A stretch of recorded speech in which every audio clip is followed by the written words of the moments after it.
Fala galera do canal Yorubaianidades, bem-vindas todas as pessoas de volta ao nosso canal. Eu sou Fevo Moyanu e hoje nós vamos continuar a nossa série de vídeos falando sobre língua, cultura africanas, dialogando um pouco com a relação que a gente faz entre Brasil, África, sobretudo quando a gente pensa os povos de terreiro, né? As comunidades de candomblé existentes no Brasil e outras manifestações afro-religiosas que a gente tem aqui no nosso país.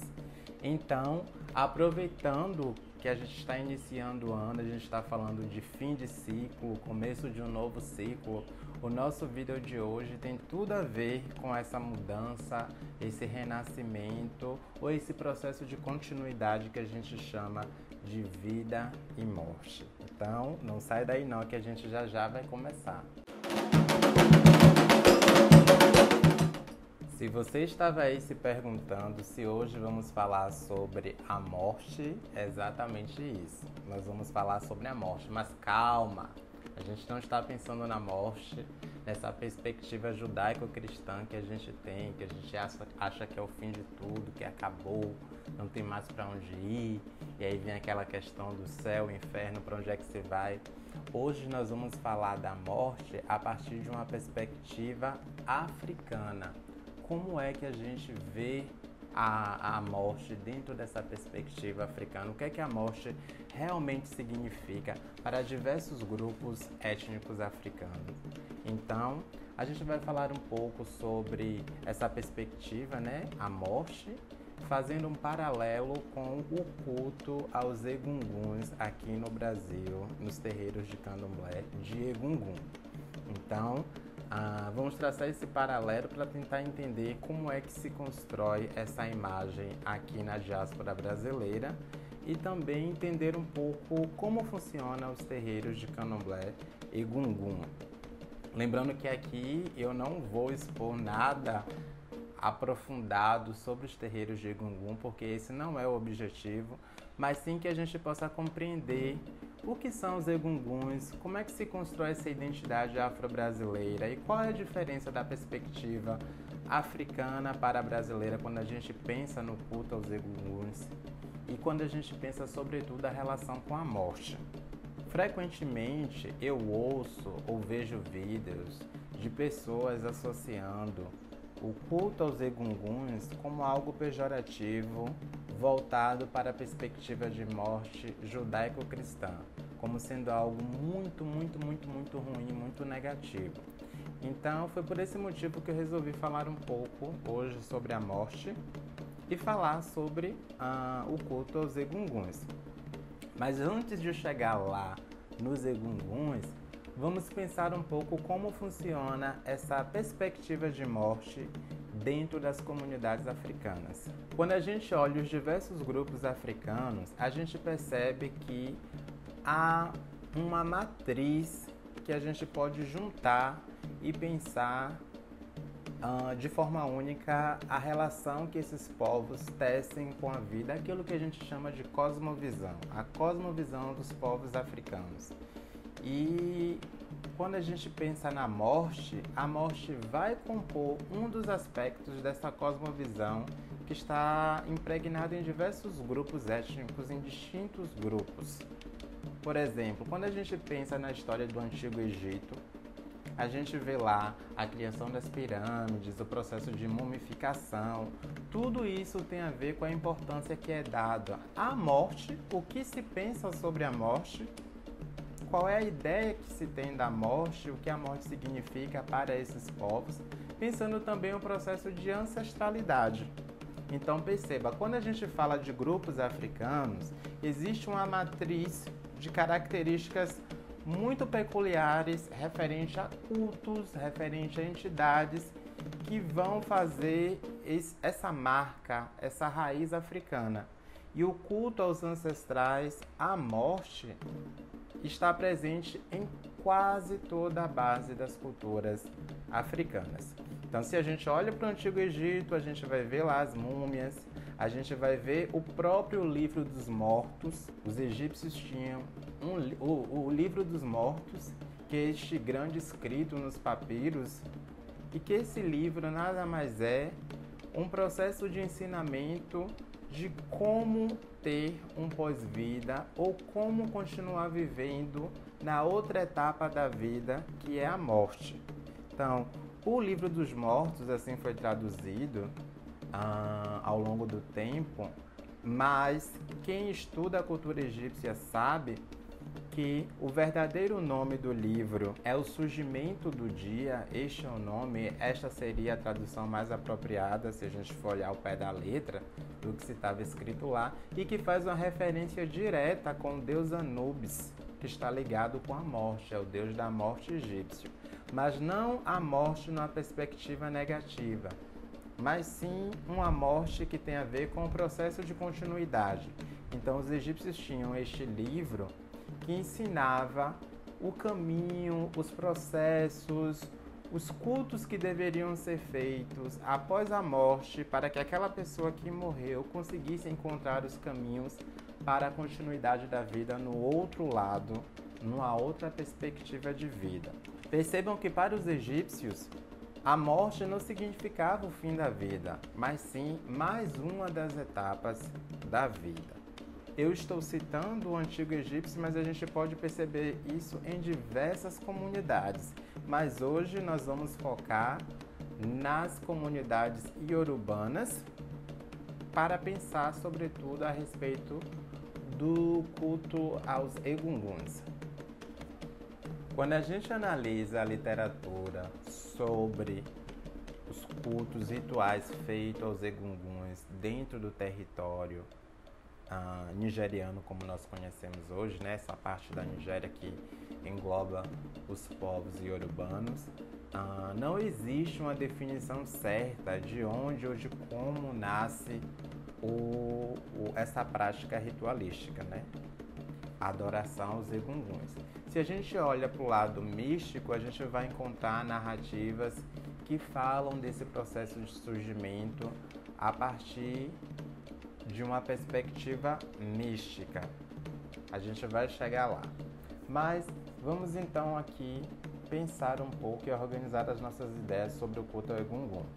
Quando a gente olha para a antiga Oió, a organização como se dava, eu já fiz um vídeo aqui falando sobre o Oió Messi, que é justamente essa organização política da antiga cidade de Oió.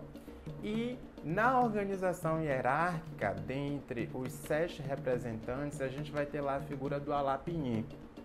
O Alapini é a pessoa responsável por controlar todos os aspectos voltados para o culto egungun, que nada mais é que o culto ancestral ao ancestral masculino. É importante frisar isso, que quando a gente fala de egungun, nós estamos falando de um culto que é voltado para os ancestrais masculinos. O Alapini é esta figura política religiosa que vai tratar de todos os assuntos voltados ao culto a egungun, como também vai fazer a sua representação lá no Afim, para o Alafim, que seria o palácio em Oió, onde vive o Alafim.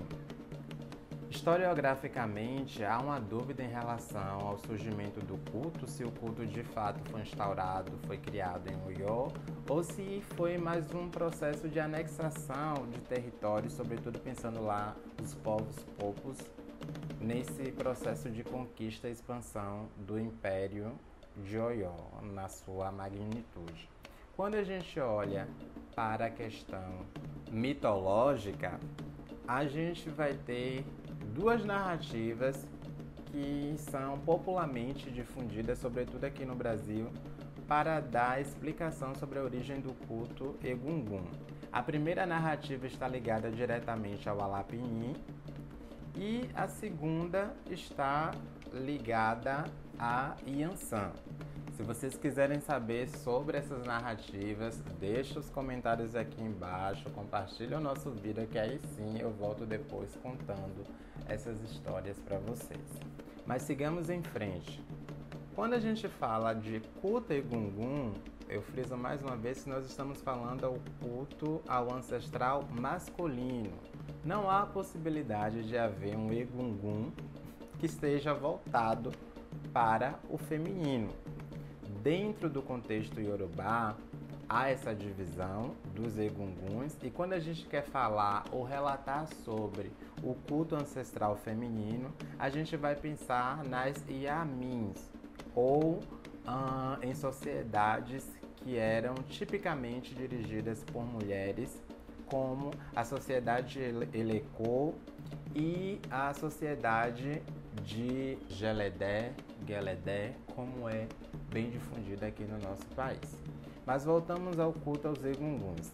Na Yorubalândia, anualmente ou 2 vezes no ano, é comum acontecer o festival Egungun, que é justamente um ritual que acontece para trazer prosperidade para dentro das comunidades.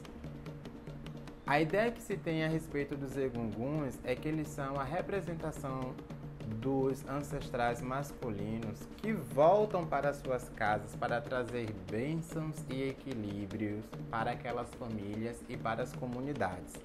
Então, dentro da Yorubalândia, a gente vai perceber que existem egunguns que estão voltados especificamente para um eixo familiar que pertence àquela família, e existem egunguns que são representantes de toda uma linhagem, de toda uma comunidade. Então esses egunguns vêm nesse dia específico, que é um festival popularmente conhecido, e nesse mesmo dia são feitas oferendas para essas divindades que saem lá do Orum e vêm para aqui, para o Aie. Quando pensamos na figura dos egunguns dentro da Yorubalândia, nós podemos pensar a partir dessa perspectiva coletiva e individual. Individual, a gente pensa na família, e coletiva a gente pensa no grupo, a gente pensa nas linhagens, na forma como era organizado os subgrupos étnicos dentro deste grande espaço que a gente chama de Yorubalândia. E a gente pode pensar também a partir da questão cosmogônica, né? De onde é que vem essa entidade, este espírito, o que é que ele representa, pensando no viés mais religioso, por assim dizer. O culto aos egunguns na Yorubalândia é feito a partir de ritualística muito específica, na qual apenas homens participam. Esses homens fazem parte de uma família específica voltada ao culto egungun, que vai passando de geração em geração, como a gente percebe na organização sociocultural desse povo.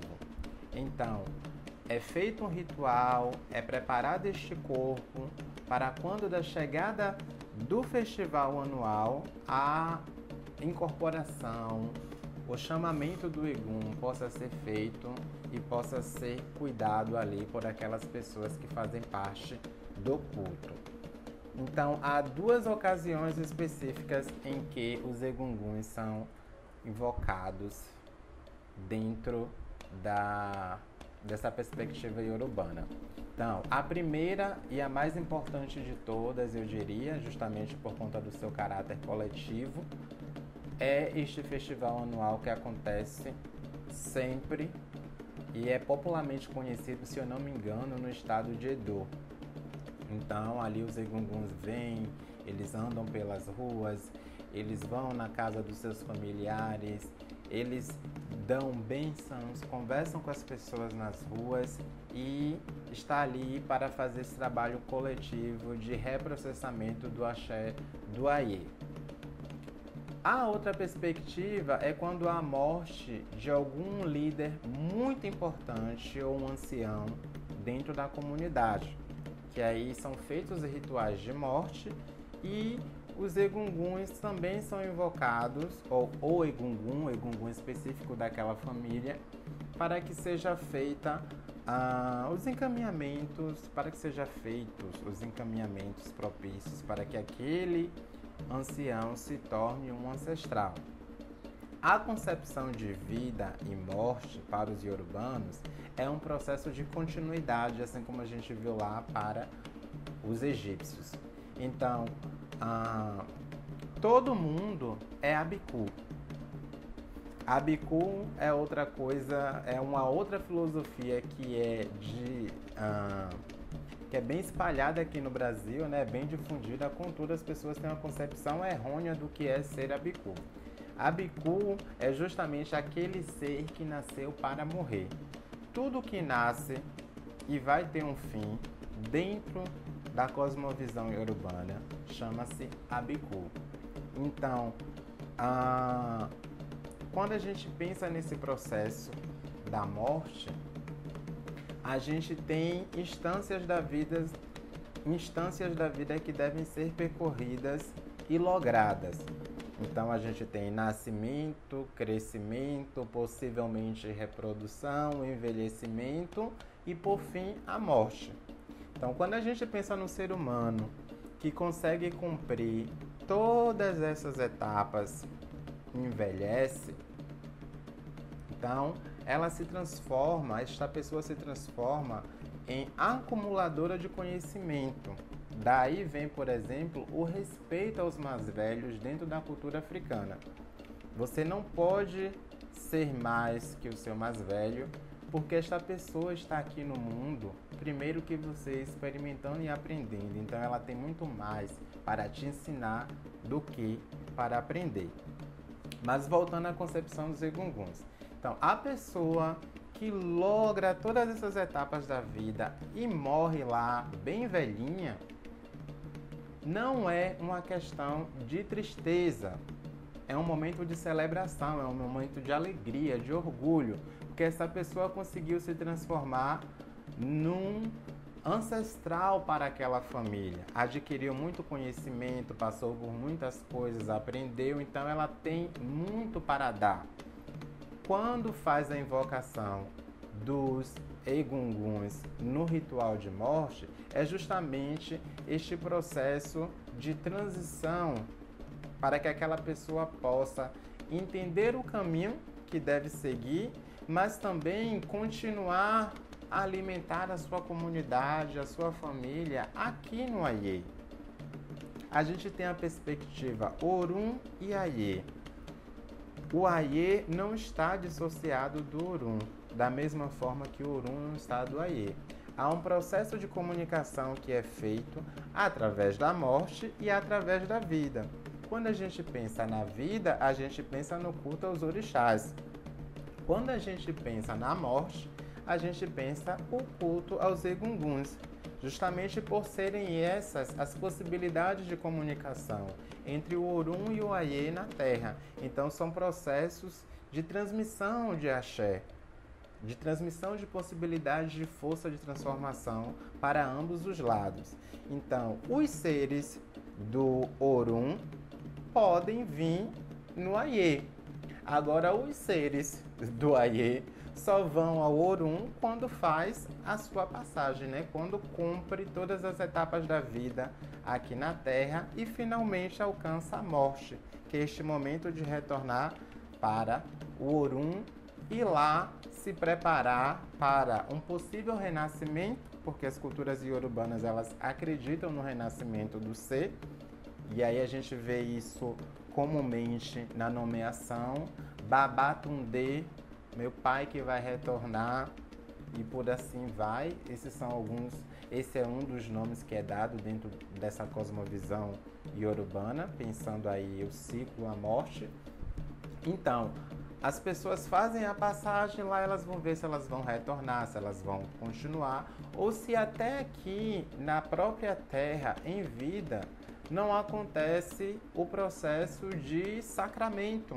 Mas não um sacramento pensando na perspectiva judaico-cristã, vai se tornar um santo.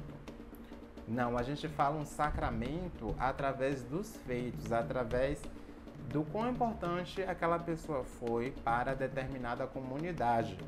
Então, se ela fez algo grandioso aqui na Terra e a Terra, os habitantes da Terra retribuem com axé, que são as oferendas, que são as preces, as cantigas, todo movimento de lembrança, de memória voltado para aquela pessoa, não há necessidade de materialização, portanto, essa pessoa continua no Urum, só que agora com outro tipo de energia, que é o caso, por exemplo, dos orixás. Os orixás são divindades sacras, eles não são deuses. E aí é um outro ponto também que as pessoas costumam errar. Costumam chamar os orixás de deuses. Não, os orixás não são deuses. Os orixás são seres humanos que foram sacralizados dentro dessa perspectiva iorubana e, por receberem muito axé das pessoas que continuam vivendo aqui no Aie, conseguem fazer esse fluxo Orum Aie. Os orixás não são deuses. Os iorubanos não são politeístas. Eles são monoteístas. A gente tem só um Deus, que é Olodumare. A figura de Deus é tão imensa, tão grandiosa dentro da cultura iorubana, que não há ebó, sacrifício, nada que se possa fazer para agradá-la. Deus não tem gênero, não é masculino nem feminino. Olodumare, ela sempre é, ele sempre é, e por aí vai. Então, voltemos para os egunguns. Falamos um pouco então de como acontece esse processo da morte. Então, quando morre um ancestral muito importante, quando morre uma pessoa muito importante que tem o potencial para se transformar em um ancestral, é feito toda a ritualística para que chame os egunguns e para que torne essa pessoa um ancestral para aquela comunidade. Então, assim a gente tem a perpetuação do culto egungun dentro das comunidades iorubanas. O culto aos eguns é algo tão importante nessa cosmovisão que ele foi oficialmente instituído pelo governo de Oió. Quando a gente olha para a antiga Oió, a gente vai ver lá que a figura do Alapini está justamente voltada para esse processo ritualístico que é a organização dos cultos egunguns. E, não obstante, quando a gente pensa na figura do Alapini, é ele a pessoa responsável por entronar o Alafim quando há o processo de coroação de um novo Alafim. Então, morreu lá o Alafim tal, vai ter que entronar um novo, depois que passa por todos os processos ritualísticos, que são processos que a gente vê comumente dentro dos terreiros de Candomblé, são parecidos. E aí tem um dos rituais que é a entronação, que é o momento de colocar a coroa na cabeça do Alafim. Então, é o Alapini que vai lá pôr esta coroa através de rituais que são feitos para saudar a ancestralidade masculina daquele Alafim. Lembrando que a figura do Alafim, ela tanto pode ser masculina como feminina, mas o Alapini sempre vai estar lá para fazer essa reverência ao ancestral masculino, por acreditar que a descendência, o processo de descendência, saindo dessa perspectiva eurocêntrica, se dá a partir da genética masculina, sem querer enfatizar, né, esta perspectiva eurocêntrica machista. Eu não sei, a gente precisa olhar com outros olhos e analisar, buscar mais conhecimento a respeito dessa prática, mas essa é uma das crenças que se tem a respeito do ancestral masculino. Então, como vocês já sabem, os egunguns têm aquelas vestimentas que são próprias deles, aquelas roupas feitas de palhas, lantejoulas, vidros, cobrindo a face. O fato de ser uma prática religiosa voltada para o culto ancestral masculino, lá na Yorubalândia, criou-se a crença de que as mulheres não podiam tocar as vestes do egungun, porque estariam manchando ou estaria de alguma maneira desequilibrando esse processo genético que acontece com a fecundação do masculino e o feminino. Daí vem, por exemplo, a nossa crença que nós temos hoje nos terreiros de Egungun de que não se pode tocar na vestimenta do Egungun, independente do gênero. Ei, Motude tèmi tùṣe mi. Bàdá ṣe unimba. Então, já falamos um pouco sobre os Egunguns, então vamos falar agora um pouco sobre o ancestral feminino, né? Nada mais justo. E existe também o culto aos ancestrais femininos na Yorubalândia. Quando a gente pensa essa prática aqui na diáspora brasileira, se perdeu um pouco, mas a gente vai ver que há resquícios ainda. Quando a gente fala nas sociedades femininas, no culto aos ancestrais femininos, dentro da Yorubalândia, vamos pensar na sociedade de Eleko, que era controlada por Oba, né? Como a gente bem conhece na ritualística sagrada dos orins, como é cantado no momento da sua incorporação. Oba era esta figura central que protegia e domava este poder dentro das comunidades femininas. E por outro lado, a gente tem também as Geledés ou Geledés, depende da maneira como você chama aí, que é a sociedade mais difundida e que até hoje existe prática dentro do continente africano, lá na Yorubalândia. Um pouco diferente das práticas que são feitas para o culto Egungun, quando a gente pensa nas Geledés ou Geledés, a gente vai ver que é uma ritualística um pouco mais voltada para a fertilidade, o poder da mulher voltado para a fertilidade. Perceba que quando a gente fala do ancestral masculino, a gente está falando de fecundação. E depois a gente vem para a perspectiva feminina, a gente fala de fertilidade. Então a gente vai ter as Iyalodês, que vão encabeçar esse culto Geledés. E aí a gente vai pensar majoritariamente na orixá Iemanjá ou Iemoja, como é chamada dentro da cultura iorubana. O culto às ancestrais femininas está relacionado com a fertilidade, está relacionado com a vida, está relacionado com as doenças, as pragas, as secas. Então, é sempre feito após o período da colheita. Então, termina-se a colheita e aí tem-se o festival Geledés, onde é invocado os espíritos das Iamins, das mães sagradas, das ancestrais femininas.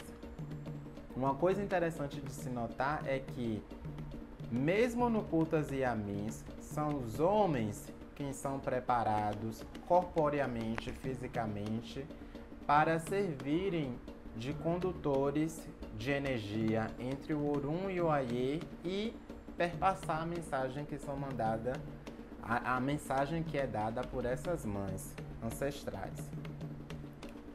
E aí vocês podem pesquisar, a gente vai ver aqui alguma imagem, que para que haja uma preparação desse corpo, para haver comunicação entre esses espíritos, essas divindades, são criadas máscaras ancestrais que são relacionadas diretamente com o poder feminino dentro da comunidade iorubana. E aí você vai ver máscaras que têm a representação do rosto humano, máscara com representação dos pássaros, lembrando que o pássaro é a representação maior do poder das Iamins, as mães ancestrais, Oxum, Oxum. Você vai ver ovos. Então, a ritualística ela é construída toda a partir da fertilidade. Então, quando a gente pensa no culto masculino, a fecundação, quando a gente pensa no culto feminino, a gente vai ver a fertilidade, a possibilidade da vida nascer dentro daquele terreno, daquele solo. Aqui no Brasil, vocês sabem que existem diversas casas de candomblé cujo culto é voltado para os egunguns. No entanto, quando a gente pensa nas ancestrais femininas, aqui no Brasil, diáspora brasileira, afro-brasileira, não houve uma perpetuação do culto às ancestrais femininas, assim, criando instituição como a gente tem relacionada com o culto dos egunguns. Mas há resquícios de prática do culto em diversas casas. Se você for numa casa tradicional, você vai encontrar lá um pouco do culto às Iamins na ritualística, no processo litúrgico daquela casa. E tem uma outra instituição muito importantíssima, que não é exatamente voltada para a religiosidade somente africana, mas que perdurou e perdura nos dias de hoje aqui no Brasil. Eu estou falando da Irmandade da Boa Morte. A Irmandade da Boa Morte fica localizada na cidade de Cachoeira, no estado da Bahia, e é um grupo feminino, um grupo de mulheres, de senhoras, que se reuniram ainda no período da escravidão, final do século XVIII, final do século XIX, começo do século XX, e conseguiram aí adquirir a sua alforria e montar esta instituição religiosa que mescla um pouco do cristianismo e tem também a perspectiva africana do culto ancestral feminino, as Geledés. Então, a Irmandade da Boa Morte é um grupo de senhoras que são iniciadas nos terreiros de candomblé. Só pode entrar para a Irmandade se for iniciada. Então, elas são iniciadas e depois vão para essa Irmandade. É uma Irmandade muito rica, que tem a festa todo ano e tal. Mas o que está por trás mesmo deste culto à Senhora da Boa Morte, percebam que não é uma santa qualquer. É uma santa que está relacionada com a morte, a Senhora da Boa Morte.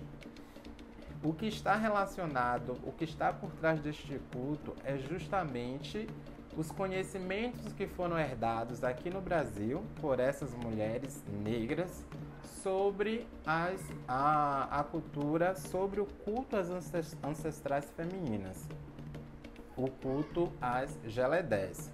Então dizem que 1890, por aí assim, se via aqui na cidade de Salvador, na Barroquinha, resquícios do culto às Iamins, ainda um festival com as máscaras e tudo, como a gente conhece nos dias de hoje. Contudo, isso se perdeu ao longo do tempo e foi preservado dentro desta irmandade, é uma irmandade católica, que é a Irmandade Nossa Senhora da Boa Morte.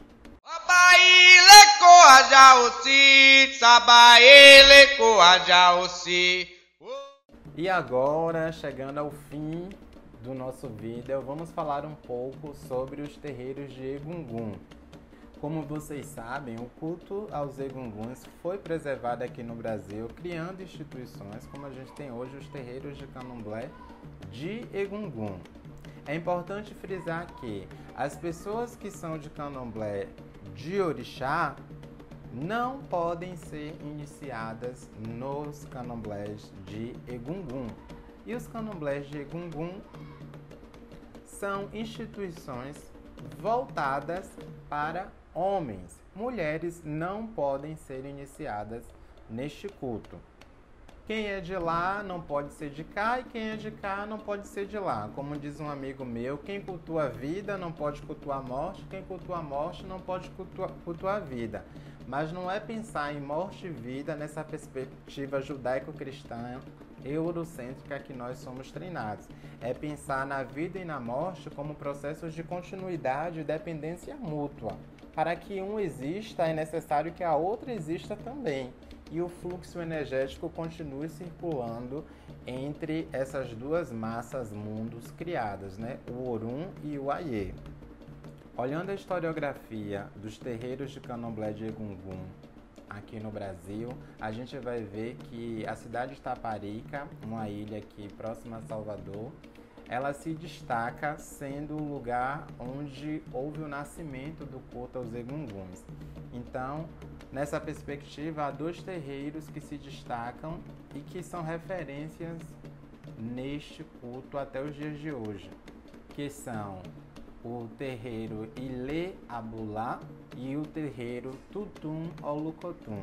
Quando a gente pensa na estrutura organizacional desses terreiros, a gente não vai ter exatamente Ogã e Ekede como a gente vê no culto aos orixás. Então a gente tem uma hierarquia que, grosseiramente, ela é organizada desta maneira. No topo, nós vamos ter a figura do Alapini, que é como se fosse o ministro regente do culto aos egunguns. Depois, nós vamos ter a figura do Alabá, que é justamente aquele líder religioso que vai presidir aquela instituição, aquela casa específica. É a pessoa que vai estar à frente, que se a gente fosse fazer uma comparação com o culto aos orixás, nós diríamos que seria o babalorixá da casa.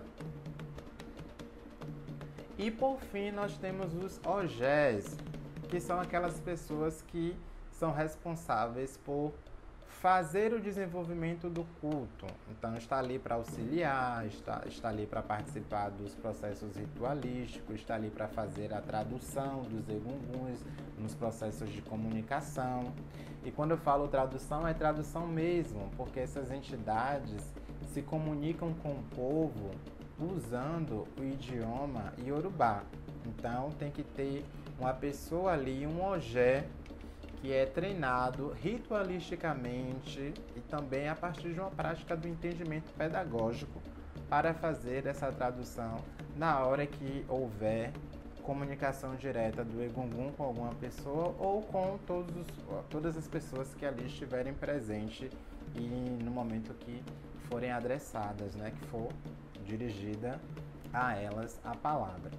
A figura do ogé é muito importante dentro dos cultos porque é como se fosse o neófito, é como se fosse o Iaô dentro dos terreiros de egungun.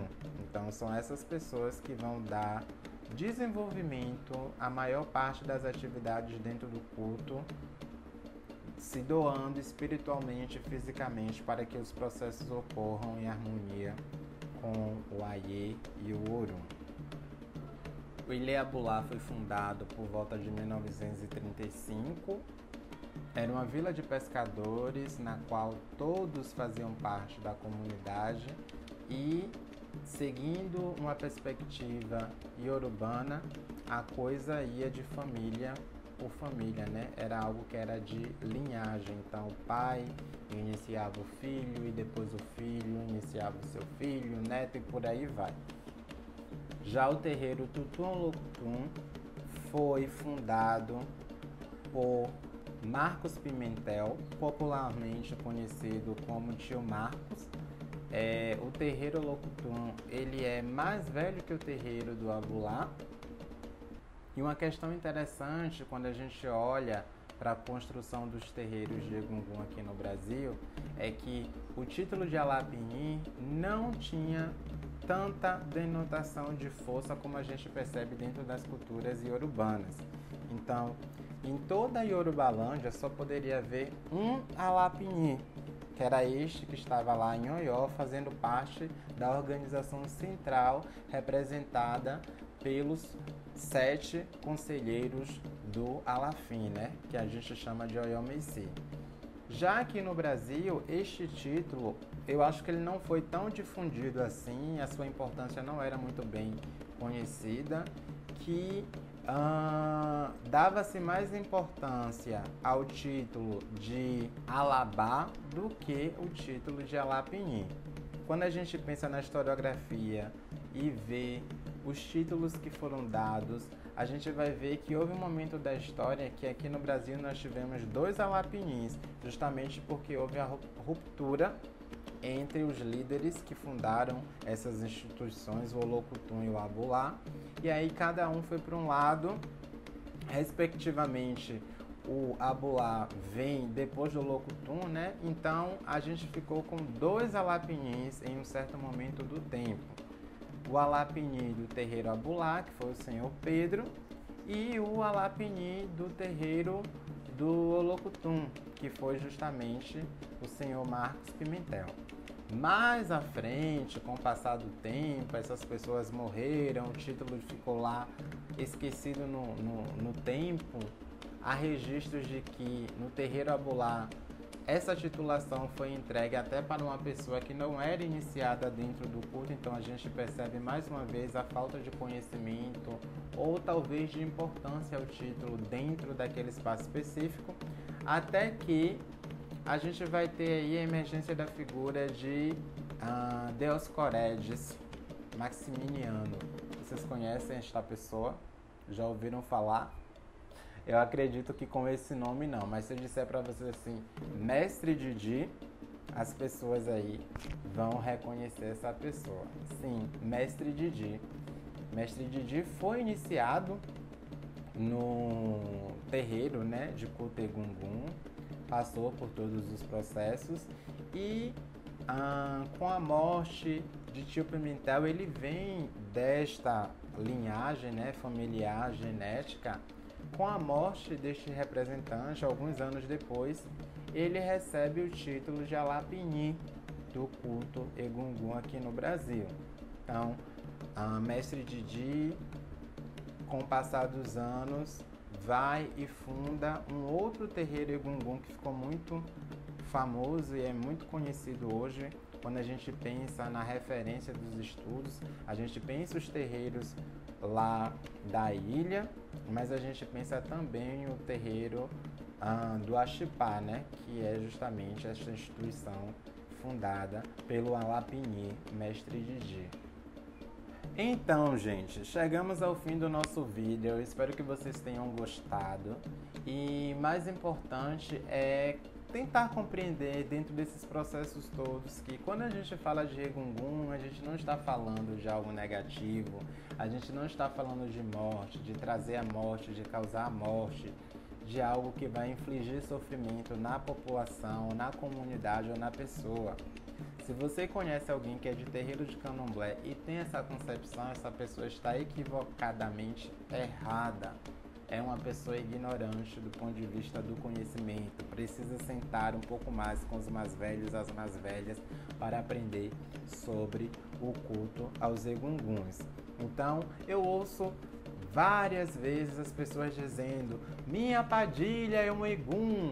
E não sei o que é um Egum. Não existe isso de Padilha Egum. Isso aí chama-se reconstruções, que eu respeito as pessoas que têm essa perspectiva, mas que pensando na cosmovisão iorubana, que é este ponto de partida que eu faço lá no continente africano, e esta comparação que a gente tem aqui com os terreiros de candomblé, que é a configuração histórico-social da qual eu faço parte, eu sou iniciado no terreiro de candomblé orixá, frequento também terreiros de Egungun. O que a gente tem é isto, a realidade dos fatos é esta. Os Eguns são processos de equilíbrio da vida. A vida depende da morte, a morte depende da vida. Sem uma, a outra não existe. Então, é a mesma coisa do Orum e do Ayê.